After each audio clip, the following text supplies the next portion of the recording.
we heard this beautiful offering by Shyam Sundar Prabhu. He was best friends with Yamuna Devi from the age of 13. Now they're about 69, so that's a long time, at least by our calculations. And please understand how Sri Chaitanya Mahaprabhu selected such incredibly special people to spread this movement all over the world. We know all the things that these 6 devotees did. They began San Francisco, London. They were essential for India, the Beatles. And Shyam Sundar Prabhu wrote in his offering, because Yamuna Devi accepted Prabhupada as her guru, that was enough. Shyam Sundar gave his life and soul to Prabhupada simply on that basis. Because knowing her since she's just a little girl, he understood the depth of her sincerity and her wisdom. In 1966, Yamuna Devi's younger sister, Janaki, was getting married to who is now His Holiness Mukunda Goswami Maharaj. So we could imagine what an exalted marriage that must have been. It was the first marriage in all of ISKCON. And who was getting married? The first 2 people to really help Srila Prabhupada in New York City, his first female disciple. You know how weddings are in India. It's really a family affair. So Prabhupada was excited. He told Janaki to invite her family to come. But they lived in Oregon, 3,000 miles away. And there was only 2 days' notice. Prabhupada was very surprised that nobody in the family came. But Yamuna Devi came. She came all that way to support and give her love to her sister and to meet this Swamiji that her sister's talking about.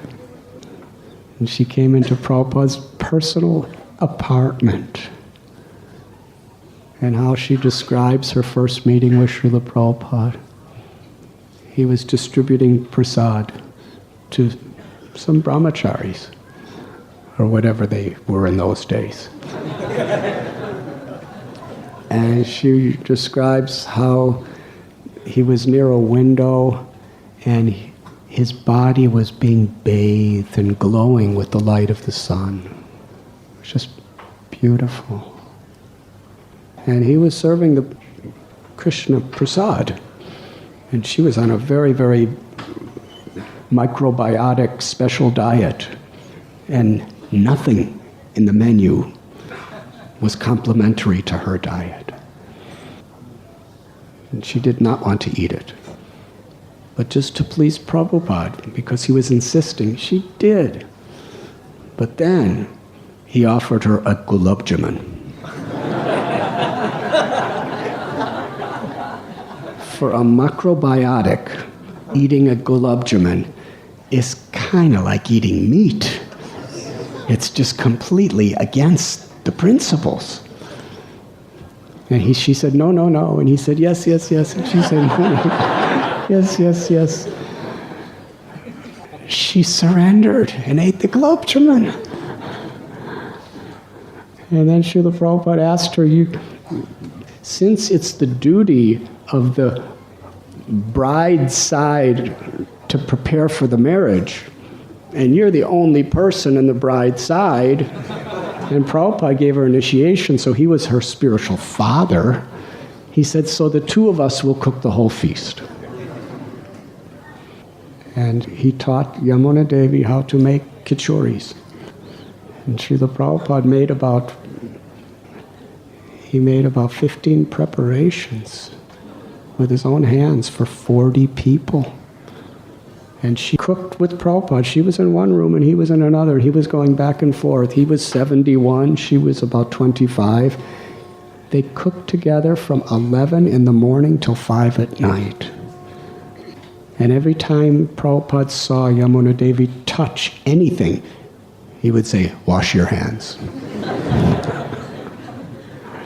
Yamuna Devi is so humble, she just told it as it was. She asked Prabhupada, can I take a break to smoke a cigarette? And then Prabhupada explained the 4 regulative principles.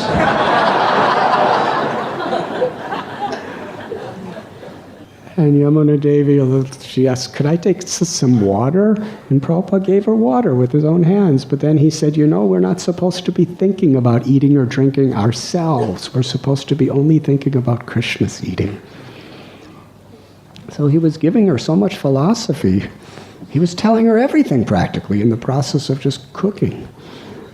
And she was quite mesmerized by this compassion and this devotion. And she went back to Oregon, and her younger sister, Janaki Devi, and Mukunda Prabhu at the time. Prabhupada wanted them to start a temple in San Francisco.